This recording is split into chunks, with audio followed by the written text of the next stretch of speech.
Hello mga kapinay, kamusta po kayo? So, andito na naman po kami sa aming magandang barrio, Basel City, Switzerland. So, kung nakikita nyo po, ang aming basic transportation is tram.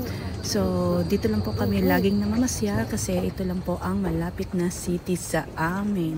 So, kasama ko po dito ang aking pamilya, Vera family, Char, si Papa Bear, si Baby Bear, at si Kuya Bear. So, kung nakikita niyo po sa palibot, guys, yan po ang mga old buildings. Pero, mini-maintain po nila lahat, Char.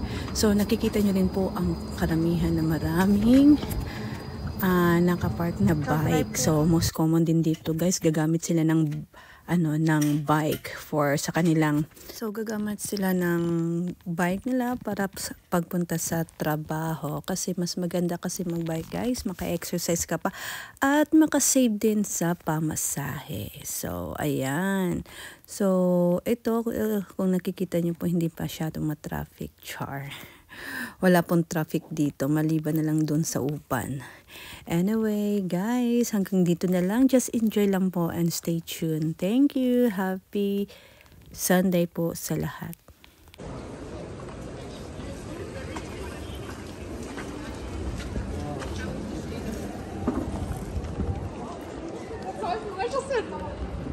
Die Schmerz, weißt du, was für ein Text, ja? Du bist Catfish, weißt du, was du